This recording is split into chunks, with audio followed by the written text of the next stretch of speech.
Welcome to Hood Champion Boxing and Sports. Check this out. I feel like they've signed pretty much every great female boxer under the sun except for four. At the top of that list is Claressa, who you obviously know quite well. Were you surprised when she was a free agent not that long ago that she didn't end up signing with them? They had talked. It seemed like it was a real thing, and then she ended up, re-signing with Salida and also, having her own kind of group as well with Papoose leading the way with the record label. Were you surprised she didn't sign with them? Not surprised at all. Okay, how come? You said Papoose first. Yeah. Okay. I'm going to tell you this. I knew that Claressa mentioned she had spoken with MVP. But to hear Alycia Baumgardner, and hear Ariel Helwani, that's actually from his interview with Alycia Baumgardner. So y'all go and check it out. I didn't watch the whole interview. I am when I get ready to go jogging. But this thing about Papoose, man, that decision, it sounds like the decision for him to get involved and redirect Claressa away from the MVP deal, according to many, they believe it was self-centered. It was more about Papoose doing what's better for him, not necessarily Claressa Shields. Now, I'm going to tell you, that's just what the vast majority believe. It's an opinion. Doesn't make it fact. It's an opinion. But that decision for Claressa to go with Wynn Records and continue working with Demetrius Salida, that decision shook fans. Now that Baumgardner has come out here on that show and saying that, it sounds like she believes the reason why Claressa didn't go with MVP is because of Papoose. Now, I'll say this, when Claressa revealed that she had discussions with MVP, but ultimately chose to continue working with Salida and align with Wynn Records, who no one knew anything about and still doesn't know anything about, it did immediately spark confusion across the boxing world. For many fans, the reaction was instant. Why not go where the momentum is? I asked those questions. I asked Claressa that question when we spoke. And she was like, why would I go there when there's more money over here with Demetrius Salida and Wynn Records, right? That's in a nutshell what she said. Now, MVP is backed by Jake Paul. We know they've quickly built a reputation for the way they promote women's boxing. They're very aggressive. They're making big-time moves, creating visibility, storytelling, and crossover appeal that the sport has historically struggled to achieve. Now, to some, it felt like a perfect match. Claressa Shields, already a dominant champion paired with a promotional machine, focused on visibility and cultural impact. However, we already knew that Claressa was having some ups and downs with Jake Paul and some of those women over on MVP. It was nothing new. We knew about the history of her and Baumgardner going back and forth, and the comments she's made about, Katie Taylor, Amanda Serrano, and just overall Claressa being vocal, speaking her mind. That's just how she's wired. But I'll tell you this. If Claressa had gone over there, what do you think would have happened? Now, for the fact that it sounds like Papoose got in her ear, which we all believe that, right? But I'm trying to think, if she would have gone there, how would that have worked out?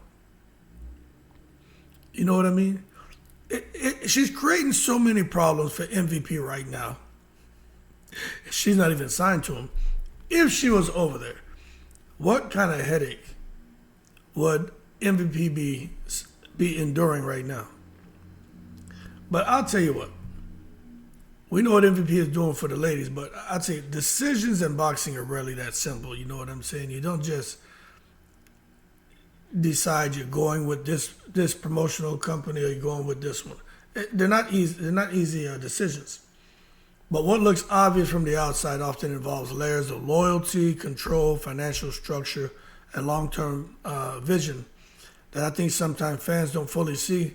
And I've been doing my research to try to understand that loyalty that Claressa has to Papoose, the control that fighters have to deal with depending on who they're signed to, that financial structure to see which platform is going to be the best for these fighters to make the most money. but also long-term vision to say, okay, well, what we're doing now today is going to pay off. And sometimes people don't see that. They just get kind of emotional, you know what I'm saying? And when they get emotional, they tend to, ignore, I think, what I would consider really important details that could help shape their opinion. But some people get emotional, they don't give a shit about that. Now, this whole thing about MVP versus a traditional path, this whole boxing debate asks the bigger question, right? For Claressa, I would say Claressa, Wynn Records, and Salida, and over there on MVP, what's the best path to superstardom? Especially we're talking about women's boxing. On one side you have MVP and their model. They focus heavily on exposure. Everything about them is exposure, exposure, exposure. Venues may be a bit smaller, but the distribution is massive. And I think the idea is simple. Get fighters in front of as many eyes as possible, even if the live crowd is the modest. That's not how Papoose and Wynn Records are seeing things. They're not looking at it like that. Their whole thing is, stay right here in Detroit. Let's pack this venue out, and let's make the most money we can at every event so we can cha-ching-ching, put some money in everybody's pockets, everybody's happy. But long term, can they sustain that? Because there's a lot of risk when you basically have to promote the hell out of that fight. Because if you do a poor promotion, get poor attendance, you don't make much money. So theirs is more riskier.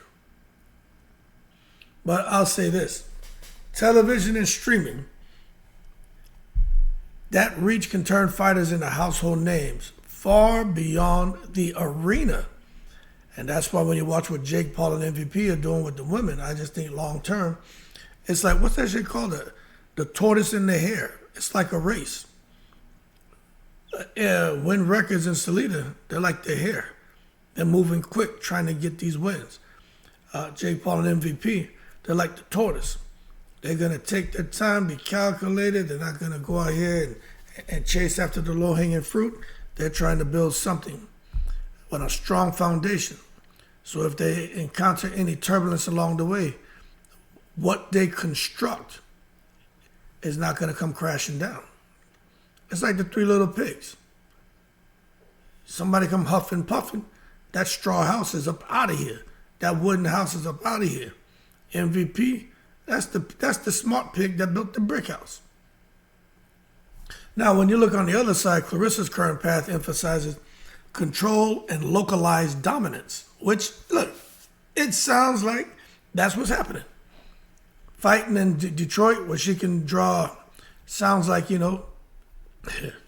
everybody has an opinion on this, but I'm just going to say what they say. 18,000 fans. Now that creates a different kind of power. What that does show us, whether you like Claressa or not, it shows us that ticket selling ability of Claressa is there.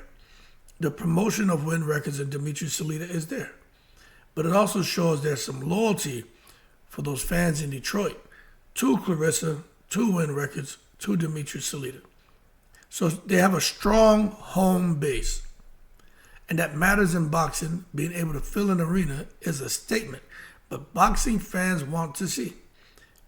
Take Claressa out of there and see what happens.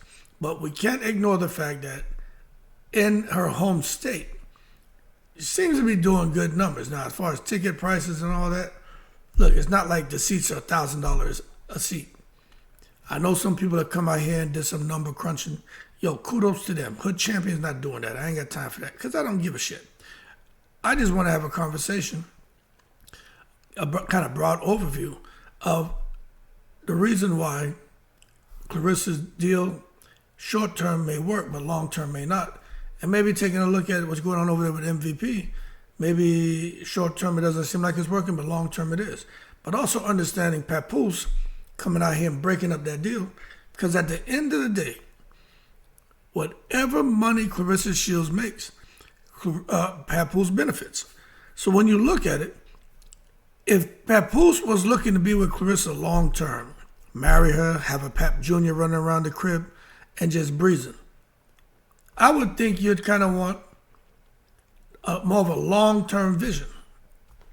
But if your thing is, you need a quick turnaround, I need the money now, well, then maybe you look at kind of what they're doing. Promote, fill the arena, everybody breaks bread at the end of the event. Promote, the next fight, break the event. So over 4 fights, they already know if we stay here in this city and we keep promoting, we don't burn a bridge with the fans here because we have this localized dominance. Well, I know in 4 fights, whatever money I'm making this first fight, the second fight should be more, the third fight should be more, the fourth fight should be bonkers. So the debate becomes philosophical. Is it better to dominate locally with big crowds or globally with massive viewership? I would think globally with massive viewership. That's just my opinion. If you're in this to win this long term, but if you're just into something short term, then yeah, you probably just want to dominate locally, get the big crowds, make your money, and then bounce. And this is why boxing fans are saying, you know what, Hood? This is what Papoose, this is what his vision is. Short-sighted, make his money off of Claressa for the 4 fights. And then he's up out of there. Because that would have been enough money to get him back on his feet. Maybe, according to the ladies, when I listen to them talk, maybe all of a sudden, he and Remy make things work. Look, it's just a conversation. Nobody knows, right? But that's how they're looking at it. They're like, why would he go into something long-term with Claressa Shields to get her to grow globally with massive viewership if his true plans are to try to get back with Remy? Why would he do that? Why would he now look at like a 5-year plan with Claressa when he just needs a quick $2 million or something? If he can make something like that off of her fighting, why wouldn't he do that now? Because he don't have the time. He don't have time to be sitting here wasting when his true intentions are to get back over to rekindle the flame with Remy and reconstruct his family. I'm like, yo, boy, the ladies are deadly, man. That's why I like doing my lives, and I shut up and listen to them. Now, this whole thing about 18,000 in Detroit versus millions on network TV. One of the most heated fan arguments revolves around this exact comparison. Supporters of Claressa point to her ability to bring out the large crowds in Michigan, selling out nearly, filling an arena. Look, that's not easy to do. I know that. I've promoted 2 hip hop concerts, and I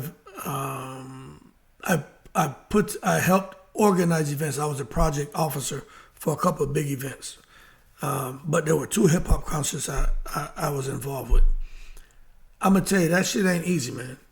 And you gotta be built for that shit to have a street team and people out there, man, with flyers and promoting. That wasn't my thing. So we did it twice, we made a little money, it is what it is. We had, what's his name, Mr. Cheeks come out, and the guy, Pastor Troy, come out. And I got away from that bullshit. It wasn't for me. But I'll tell you, selling out, filling an arena, like I just said, I was doing like, what would you call, like a club. A club, that's what it was a club. I was doing it in a club, so I could only imagine the headache involved with that. What they're doing with arenas is no small feat. But what it does, it shows real world support, not just clicks or views. So it's tangible. It shows that there are people who want to come and see you, and you can see you can see what your drawing power is. But critics counter with a different perspective. They argue that while 18,000 fans in an arena is impressive for Claressa Shields, it doesn't compare to the potential reach of a major broadcast platform. When fights are aired on networks like ESPN, the audience isn't just thousands. And I know Claressa's fights, I believe they're on DAZN, but when you're talking about ESPN, you're talking about millions, hundreds of millions globally over time. You're talking big numbers viewership-wise and attracting a new fan base. So in today's sports economy, visibility often equals value, and this is the direction that Jake Paul is taking his women, and this is why a lot of people feel Claressa should have gone that route. With Claressa's personality, colorful ways, whether you like her or not, Claressa would have had. She got it. She has a lot of visibility now.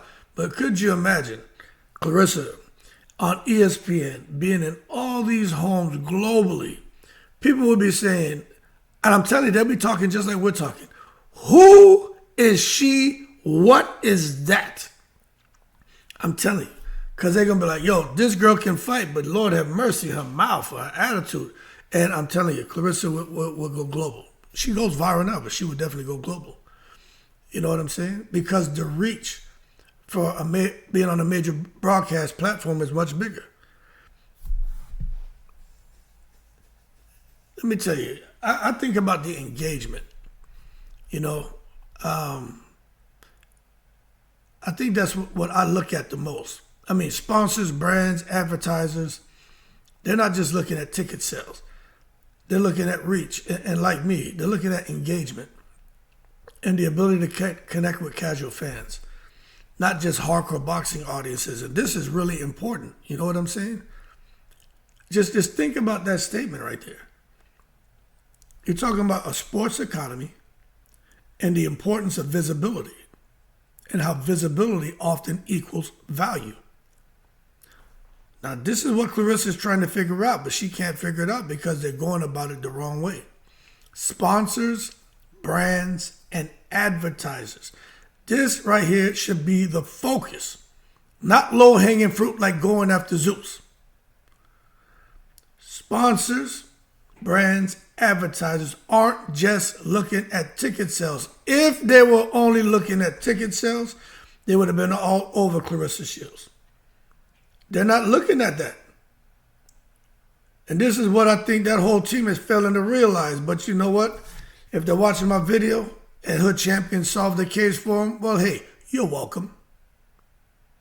The sponsors, brands, and advertisers, they're looking at reach. They're looking at engagement.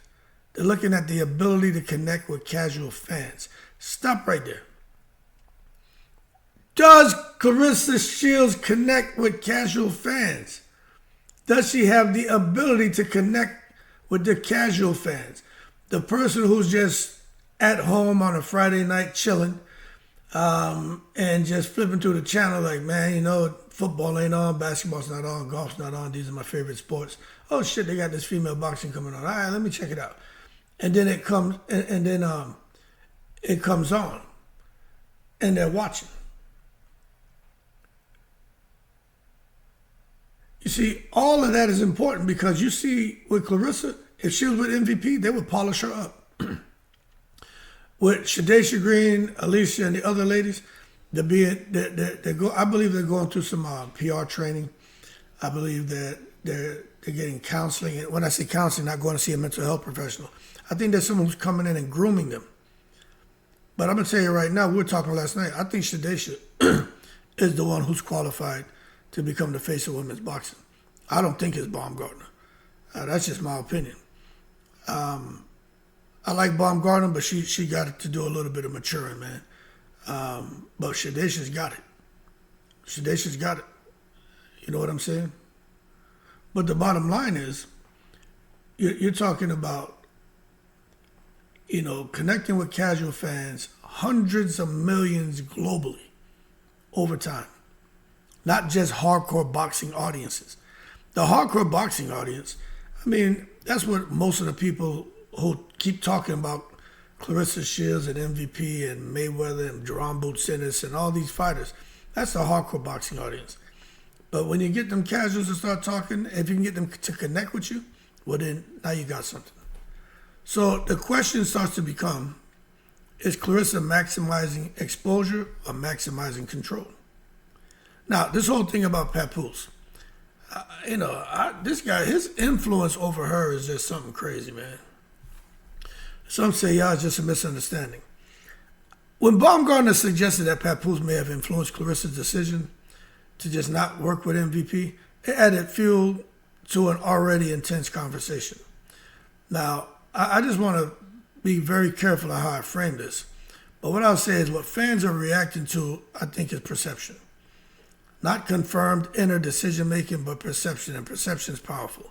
And that's what I think Baumgardner is referring to. But she's much closer to the source than any of us. So maybe she knows something because they talk. You know they talk. And maybe there was some kind of conversation where Papoose told Claressa, nah, let's do this. Let's try it. We can do it our way. We got Wynn Records. We got the team. We making money. We know how to put asses in seats. Maybe that's what happened. And Claressa was like, yes, Ike. No problem, Ike. She went that route. Now, there are some fans who feel Papoose brings nothing to the table except his open hand. Others feel he brings a business mindset. Some fans believe he may prioritize control, ownership, or financial structure. Others feel he's prioritizing his priorities, which are to make money off of Claressa, and doesn't really care about her. And then some believe his involvement could shape strategic decisions. Others believe he knows nothing about strategizing at all except having that hip-hop hustle in him and them Brooklyn ways to make money by any means necessary. Now, I'm going to tell you this. Claressa Shields is her own boss. I do believe Claressa Shields takes pride in what she's accomplished. She's a two-time Olympic gold medalist, elite champion. She was doing just fine before Papoose came around, you know what I mean? So she doesn't need anyone to make decisions for her. But at the same time, when you look at what's going on, it seems like she just took her brain and just sat it aside. And then she just letting Papoose, man, just do all the thinking for it. On the outside looking in, that's how we see it. So what happened to her independence has been replaced with Pap's influence. And that creates a divide amongst a lot of fans. And I'm going to tell you, that debate isn't going anywhere anytime soon, you know. It's just, the fan you got to try to understand the fan psychology and them looking and trying to understand, okay, why are people divided? Because I'm telling you, people are divided on this. You know, and this situation reveals a lot about just how people think, especially boxing fans. Some fans are looking and saying, yo, we prioritize the exposure, man, the ESPN, the mainstream success, what Jake Paul's doing with these ladies, that global recognition, that is what's important. And others are like, yeah, we hear you, but I mean, it's like going to work with a boss and then having your own business. You know, you have your control, you have your own loyalty to yourself, maybe to your employees, and you have financial independence. You know, if the harder you work, the more money you make. More risk involved, but hey, it's Claressa's decision. And when they look at Claressa's decision, they're not just analyzing boxing, they're projecting their own values onto the situation, which is what we all do, and I even do that. I think it's only natural. That's why the reactions are so strong. You know, it's not just about one fighter. It's about what people believe success should look like, what they would do. And that's why some of the callers who call in and disagree with what the ladies are saying or feel like, you know, oh man, y'all shouldn't be over here talking about this. You know what I say to that? I say, shut the fuck up. If you don't like what the ladies are saying and what we're talking about, why watch? You know what I'm saying? That's dumb. That's like you going out and you're craving some curry shrimp, but your dumb ass go and you get a cheeseburger from McDonald's with an extra slice of cheese. And then you start getting mad because, oh, I got this damn cheeseburger. Bozo, you wanted curry shrimp. Blame yourself. So when I see these strong reactions, I understand it's not just about one fighter. It's about what people believe success should look like, and some people believe what people who have boxing podcasts should talk about. But I'm going to say this. That 18,000 independent model, it proves your star power locally. Okay? ESPN builds your audience globally. So if your goal is brand dominance, fan loyalty, longevity as an A-sider, let me tell you something, and growing your profile globally, but then you probably want to go the Jake Paul route. But it's not saying what Claressa Shields is doing can't work. It's just, can you sustain that for a long period of time?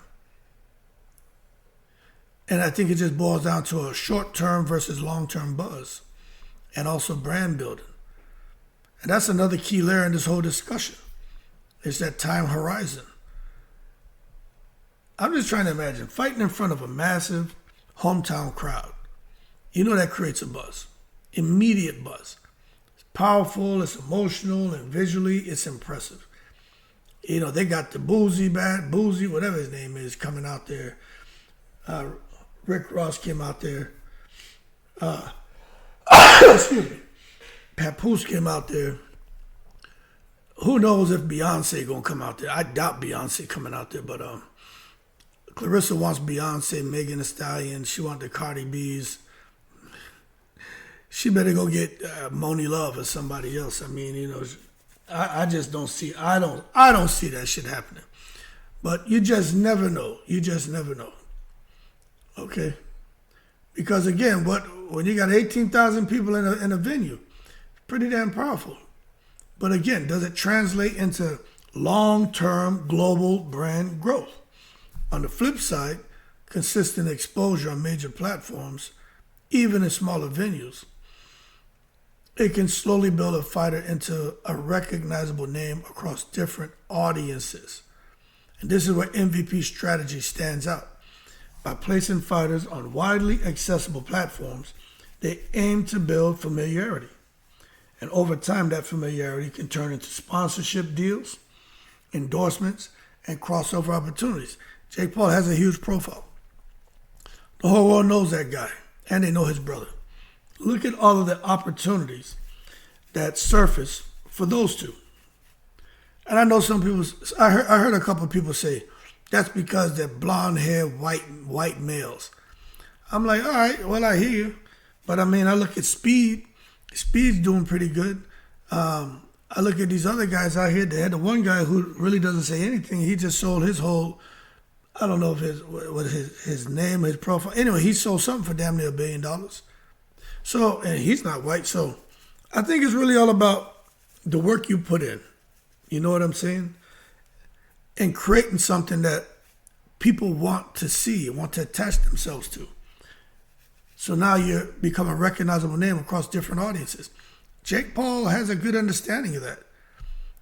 And that's why MVP, that whole strategy stands out. So is Claressa optimizing for now or later? And that's the thing. We got to wait and see what she's doing, see how it plays out. Because when it comes to sponsorships and brand appeal, let me tell you something. In modern sport, sponsorship is everything. Brands are looking for visibility, consistency, broad audience reach. They're looking at your image. Are you marketable? Are you likable? What's your social media presence? They look at all that. And that's why you can see that with the MVP women, Jake Paul is trying to make sure they're not making those mistakes that Claressa Shields make. But I'm telling you right now, Baumgardner is making some of those same mistakes. You know, on my channel, I ain't biased. She out there arguing. She out there cussing. She out there using the N-word. She out there popping her ass in videos and doing all that. Hey, you know what? If she's trying to sell hooks and looks and being sexy, okay, I get it. But at the same time, don't give these sponsors any reason to not want to work with you. Because Baumgardner, she has the physique. She has the conversation. She doesn't need to go out here and do anything to where she's creating pitfalls and she's falling into self-created pitfalls. Now she's creating her own misery. Because the visibility is there. As long as she stays with MVP and Jake Paul, those guys, the consistency is going to be that she's going to continue fighting. And she's going to have that broad audience reach. I mean, she's being teed up to go out and do great things. And I think fighters who appear regularly on major networks often have an advantage in this space, especially when you have a lot of those attributes that Alycia Baumgardner has. She can fight. She has the catchy hooks and looks thing going for her. And she likes to talk and she's articulate. She's got it. She just can't, she's got to remove herself from the drama and the bullshit, especially using that N-word and being caught up in the bullshit on social media. You can't take that back. By the time she goes to delete any of those comments, people have already screenshotted that shit and made videos about it or resurfaced it. She recirculated it. She can't do nothing about it. Now understand, when you appear regularly on a major network, you do have some advantage in this space. But not because you're a better fighter necessarily, but because they're seen more often by more people. Claressa Shields has the ability to up it. I know some people don't want to give her any credit. Some people don't give Baumgardner credit. Some people don't give Shadesha credit. That's just what fans do. I give them all credit because I know they can all fight. But Claressa, thanks to Papoose, she's not being seen by more people than the ladies who are about to fight Friday on ESPN. And they will continue to be seen by more people. And over time, you're going to continue to see more and more sponsorship deals and big opportunities for those women outside of boxing that generates various modes of revenue to where, although when they're done with their fight, they're, honestly, technically they're unemployed if they're not fighting. But it won't matter because they'll have various modes of revenue coming in. So they don't need to worry about, damn, I need to fight, because they're going to sit there, man, and be in the breeze, cruise control. Fans who support the MVP model argue that this approach creates more opportunities for female fighters, which is what MVP is all about. Creating opportunities for female fighters to become household names, which in turn attracts bigger sponsorship deals. And this is why Claressa should have been there, and this is why Papoose kind of screwed her. I'm not saying what he's doing isn't getting her money. But again, it's the low-hanging fruit. I want that juicy mango there at the top of the fucking tree. I want that one. That one. Perfect. Right. Nice. I don't want these down here. Yeah, they sweet, but maybe it's been kind of right in between being ripe and rotten. And I don't want that. I don't want no young fucking mango. No, I want that one in the tree. That one is perfect. That's the one I want. But some are going to always argue that Claressa's dominance and drawing power already make her marketable in a different way. So, hey, she doesn't need MVP. And I get it. I get it. But that just drives the bigger star debate. And the question is, who's the bigger star? Who's the bigger star? The fighter who sells out arenas in their hometown, which is the only place they fight and they're not getting the exposure they need to where they can go outside of their hometown and sell out 18,000. Who's the bigger star? Or the fighter and fighters who are consistently visible to millions worldwide? That's no easy answer, but I think stardom can be measured in different ways. Look at ticket sales, look at TV ratings, social media presence, cultural impact. We start talking about stardom. So depending on which metric you value the most, your answer is going to change. Ticket sales, TV ratings, social media presence, cultural impact, sponsorships and brands, being attracted to you, wanting to work with you. So see, that stardom is measured in different ways. And I tell you what, both paths can work, but one seems to work a whole lot better, and it's almost a guaranteed win.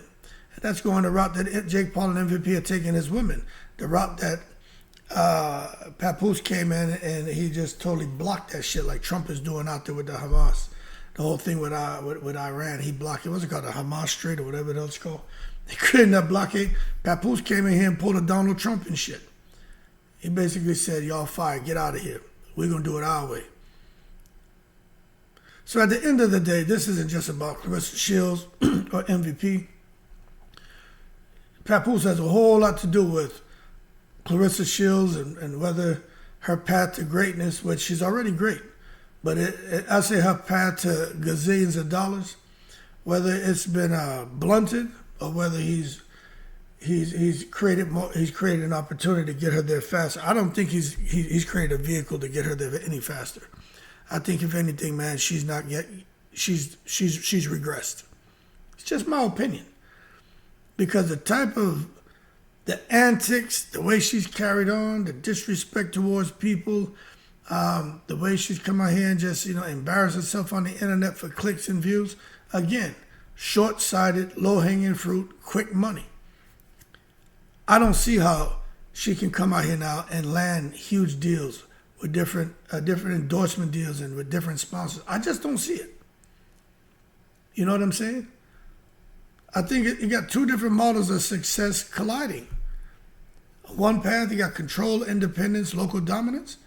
The other, exposure, scale, and global reach. I just think if you go the route with exposure, scale, and global reach, that's more beneficial.